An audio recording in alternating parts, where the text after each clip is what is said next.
Sunday brunch के 14वें episode में आप सभी का स्वागत। अगर आप किसी खास खबर के बारे में जानना चाहते हैं तो आप स्क्रीन पर रेफर करके डिस्क्रिप्शन में दिए गए न्यूज चैप्टर से डायरेक्टली उस टाइम स्टैम्प पर जा सकते हैं। चलिए बिना किसी देरी के शुरू करते हैं। सबसे बड़ी खबर रिजर्व बैंक ऑफ इंडिया यानी कि आरबीआई से आई है। आरबीआई ने फैसला लिया है कि 2000 रुपए के नोट यानी कि जो बैंक नोट्स हैं उनको सर्कुलेशन से विड्रॉ किया जाएगा। 2016 की तरह हो हल्ला ना मचे, इसलिए 30 सितंबर 2023 तक का वक्त दिया गया है। तब तक सारे नोट्स को एक्सचेंज किया जाना चाहिए बैंक की तरफ से। लेकिन 2016 की तरह ही 2000 के नोट्स इनवैलिड नहीं होंगे, वो लीगल टेंडर्स रहेंगे, मतलब पेमेंट्स के लिए उनका इस्तेमाल किया जा सकता है। आरबीआई ने वजह ये बताई है कि 2000 रुपए के नोट्स के 89% को मार्च 2017 से पहले ही इशू किया गया था और अब वो 5 साल के लाइफ स्पैन क्रॉस कर चुके हैं और उनकी टोटल वैल्यू भी कम हो चुकी है और 2000 जितने बड़े डिनोमिनेशन का इस्तेमाल भी उतना नहीं होता है और अगर जरूरत पड़ भी गई तो 500 रुपए और 200 रुपए के डिनोमिनेशन का बहुत बड़ा स्टॉक है। एक और बड़ी खबर यूनाइटेड स्टेट से आ रही है। अमेरिका अपने फर्स्ट एवर डेट डिफॉल्ट से 2 हफ्ते दूर है। ये यूएस हिस्ट्री में पहली बार होता हुआ दिखाई देगा। ऐसा पहले कभी नहीं हुआ। जून 1 को यूएस गवर्नमेंट को अपने सारे पेमेंट ऑब्लिगेशन फुलफिल करने पड़ेंगे, वरना डेट लेवल को इंक्रीज करना पड़ेगा, यानी कि कर्जा और बढ़ेगा। अब आप सोच रहे होंगे कि अमेरिका से हमारा क्या लेना देना, लेकिन दोस्तों बुरी खबर यह है कि अगर यूएस डिफॉल्ट कर गई तो दुनिया भर में हड़कंप मच जाएगा। खास करके जब दुनिया की मोस्ट पावरफुल कंट्री अपना डेट नहीं पे कर पाएगी तो फेडरल सरकार पर सवाल तो उठेगा ही उठेगा। मूडीज एनालिटिक्स के अनुसार स्टॉक्स की 1/3 वैल्यू गिर जाएगी और लोग मार्केट से इन्वेस्टमेंट का पैसा वापस ले लेंगे। हालांकि प्रेसिडेंट बाइडेन ने कहा है कि उन्हें यकीन है कि अमेरिका डिफॉल्ट नहीं करेगा, वो पे कर देगा। अगली खबर है, बॉलीवुड एक्ट्रेस शिल्पा शेट्टी ने डायरेक्ट टू कंज्यूमर यानी कि D2C स्टार्टअप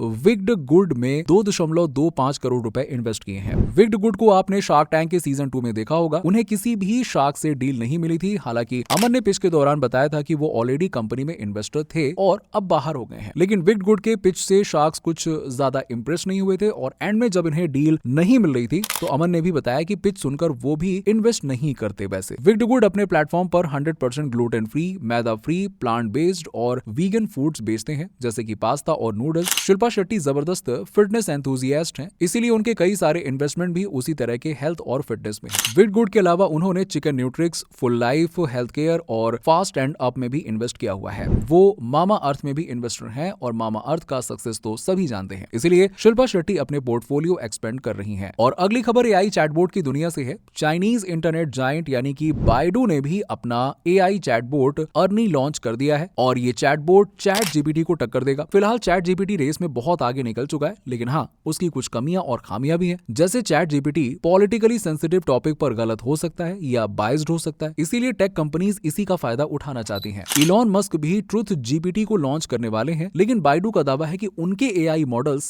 इंपॉर्टेंट और सेंसिटिव टॉपिक्स पर लड़खड़ाएंगे नहीं, काफी अच्छा आंसर करके देंगे। बाइडू सीईओ रॉबिन ली ने कहा है कि वो सरकार के अप्रूवल का इंतजार कर रहे हैं। वैसे दोस्तों देखने में बड़ा मजा आएगा कि क्या बाइडू सच में ऐसा करके दिखा सकता है, क्योंकि चाइना पर पूरी दुनिया को भरोसा तो नहीं है, लेकिन देखने वाली बात तो है। इसके अलावा चाइना में फ्री स्पीच तक काफी हद तक सेंसरशिप लगाई जाती है, तो देखने में बड़ा मजा आएगा कि क्या बाइडू अपने चाइनीज सरकार और लीडर्स के बारे में सच बोल पाएगा। लेकिन बाइडू चाइना में 20 साल से ज्यादा ऑपरेट कर चुका है और चाइनीज कल्चर और उनके रेगुलेटरी एनवायरनमेंट के साथ उनका काफी अच्छा एक्सपीरियंस रहा है। बैटल ग्राउंड्स मोबाइल इंडिया यानी कि BGMI वापस इंडिया में आने वाला है। South Korea based developer Krafton battle ground mobile India को रीलॉन्च करने वाले हैं। 2020 में भारत सरकार ने सिक्योरिटी इश्यूज एंड लिंक्स के कारण कई चाइनीज एप्स को बैन कर दिया था, जिसमें PUBG भी एक था। जुलाई 2022 में भारत सरकार ने BGMI को भी एप्पल ऐप स्टोर और गूगल प्ले स्टोर से हटा दिया था, सेम रीजन बताते हुए। और अब 10 महीने के बाद में इंडियन अथॉरिटीज ने उन्हें दोबारा वापस लॉन्च करने की परमिशन दे दी है, लेकिन इंडिया ने कुछ शर्तें भी रखी हैं। रिपोर्ट्स के मुताबिक कंपनी को 90 दिनों के लिए पर डे टाइम लिमिट रखना पड़ेगा, क्योंकि बच्चों में गेम को लेकर एडिक्शन कुछ ज्यादा ही बढ़ता जा रहा है और साथ ही साथ एनिमेशन को भी ट्वीक करने को कहा गया है। अभी तक रिटर्न डेट तो मालूम नहीं है, लेकिन इसमें कोई शक नहीं है कि धमाका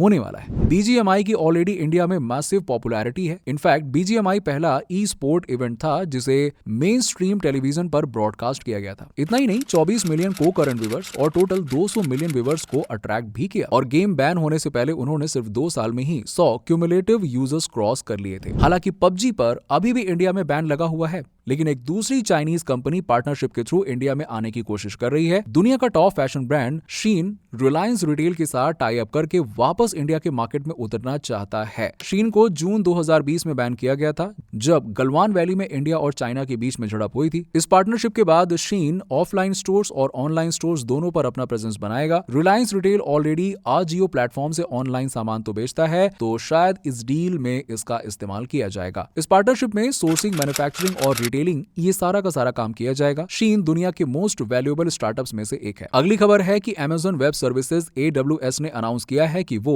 2030 तक इंडिया के क्लाउड इंफ्रास्ट्रक्चर में $12.7 बिलियन यानी कि $1.05 ट्रिलियन इन्वेस्टमेंट करने वाले हैं। इस इन्वेस्टमेंट से एवरेज 1,31,700 फुल टाइम जॉब्स का निर्माण होगा। इसमें कंस्ट्रक्शन, फैसिलिटी मेंटेनेंस, इंजीनियरिंग और टेलीकम्युनिकेशन सभी कुछ शामिल है। फिलहाल साउथ एशियन मार्केट में Amazon के 2 डेटा सेंटर रीजन्स हैं। Amazon के क्लाउड इंफ्रास्ट्रक्चर डिवीजन में भारी भरकम कस्टमर्स बैठे हुए हैं, जैसे कि Indian ministry of electronics and information technology, axis bank, HDFC life, bank बाजार, नीति आयोग, फिजिक्स वाला और एक्को। इंडिया दुनिया का सेकंड लार्जेस्ट इंटरनेट मार्केट है और 2026 तक overall India public cloud service market $13 billion तक पहुंचने वाला है। Amazon इंडिया के मार्केट्स पर नजर टिकाए बैठा है। ऑलरेडी ई कॉमर्स में उसकी मोनोपोली तो है ही और Amazon प्राइम इंडिया के टॉप OTT प्लेटफॉर्म्स में से एक है। इसलिए ओवरसीज मार्केट में इंडिया Amazon के लिए बहुत बड़ा मार्केट है। ई मोबिलिटी स्टार्टअप बाउंस ने सीरीज ई फंडिंग राउंड क्लोज कर लिया है। उन्होंने $20 मिलियन की फंडिंग उठाई है। उनके एग्जिस्टिंग इन्वेस्टर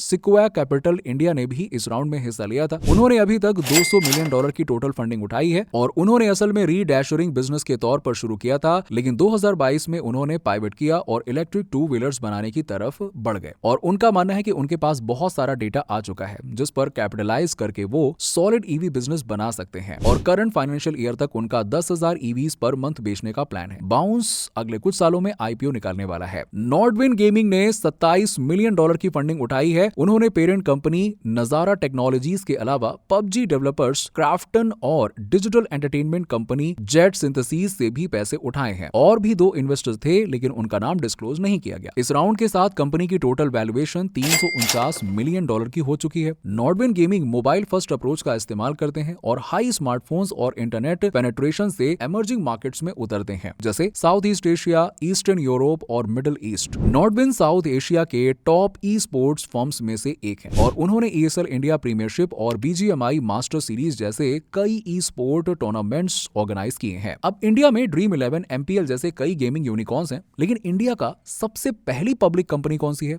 क्या आप जानते हैं? नॉर्डविन की पेरेंट कंपनी नजारा टेक्नोलॉजीज इंडिया की सबसे पहली गेमिंग कंपनी है जो पब्लिक की गई और स्टॉक एक्सचेंज पर लिस्टेड है। इंडिया के होम ग्रोन गेमिंग और स्ट्रीमिंग प्लेटफॉर्म रूटर ने $16 मिलियन यानी कि 131 करोड़ रुपए की फंडिंग उठाई है। Light box, trifecta capital, pivot ventures, Baldota family office, global play media, venture catalyst और पोटेंशियल वेंचर्स ने रूटर में इन्वेस्ट किया है। डॉने park ventures, lead sports and health tech partners, advantage VC, gold venture capital A और Astarc ventures जैसे existing investors ने भी हिस्सा लिया था। रूटर ने अभी तक $46 मिलियन की टोटल फंडिंग उठाई है और इंडिया दुनिया का फास्टेस्ट ग्रोइंग गेमिंग मार्केट है। इंडिया के फूड डिलीवरी इकोसिस्टम से एक बहुत बड़ी खबर निकल कर आई है। स्विगी के को-फाउंडर और चीफ एग्जीक्यूटिव ऑफिसर यानी कि CEO श्री हर्षा मजेटी ने एक ब्लॉग पोस्ट में बताया है कि FY23 के मार्च क्वार्टर तक कंपनी प्रॉफिटेबल हो चुकी है। उनका क्विक कॉमर्स सेगमेंट इंस्टामार्ट पर ऑर्डर बेसिस पर प्रॉफिटेबल होने जा रहा है। उन्होंने ये भी कहा कि स्विगी उन चंद ग्लोबल फूड डिलीवरी प्लेटफॉर्म्स में से एक है जिसने 9 साल से भी कम वक्त में प्रॉफिटेबिलिटी अचीव की है। स्विगी के सबसे राइवल यानी कि जोमैटो के फाउंडर और CEO दीपेंद्र गोयल ने उन्हें इस माइलस्टोन पर कांग्रेचुलेट भी किया है। इंडिया के ई कॉमर्स ने FY23 में $60 बिलियन का ग्रॉस मर्चेंटाइज वैल्यू यानी कि GMV क्रॉस कर लिया है। सिर्फ 3 सालों में इंडिया की GMV ने 140% ग्रोथ दिखाई है। और एक बात याद रखिए दोस्तों, इसमें 2 साल पैंडेमिक में भी निकल गए। लॉकडाउन और सप्लाई चेन इश्यूज FY2022 में GMV $49 बिलियन था। फ्लिपकार्ट के पास सबसे बड़ा मार्केट शेयर है 48% का। इसमें फ्लिपकार्ट, मिंत्रा और शॉप्सी जैसी कंपनीज आती हैं। FY23 में सबसे बड़ा सेगमेंट फैशन का था। यूजुअली इलेक्ट्रॉनिक्स सबसे बड़ा सेगमेंट होता है और भी ज्यादा विमेन शॉपर्स के कारण ब्यूटी एंड पर्सनल केयर यानी कि BPC, grocery and home fastest growing categories थी। इसके अलावा और भी कई खबरें आई हैं इस हफ्ते से। इंडिया कोहिनूर हीरे को वापस लाने के लिए डिप्लोमेटिक कैंपेन शुरू करने वाला है और साथ ही साथ और भी कई हीरे जवाहरात यूके से वापस लाने के लिए डिप्लोमेटिक मिशन को तैनात किया जाएगा। जैसे कि आपको पता होगा कि कोहिनूर को ब्रिटिश ईस्ट इंडिया कंपनी ने क्वीन विक्टोरिया को तोहफे के तौर पे दिया था। हालांकि ये बहुत मुश्किल होने वाला है। Legend of Zelda video series के नए सीरीज टीयर्स ऑफ किंगडम ने सिर्फ 3 दिनों में ही 10 मिलियन वर्ल्ड वाइड कॉपीज बेचे हैं। लीजेंड ऑफ ज़ेल्डा सीरीज के इतिहास का ये फास्टेस्ट सेलिंग गेम था। तो दोस्तों आज के लिए बस इतना ही। उम्मीद है कि आपको वीडियो पसंद आया होगा। अगर आप ऐसे ही टॉपिक्स पर वीडियोस पसंद करते हैं तो प्लीज चैनल को सब्सक्राइब करना ना भूलें। मिलते हैं आपसे अगले वीडियो में।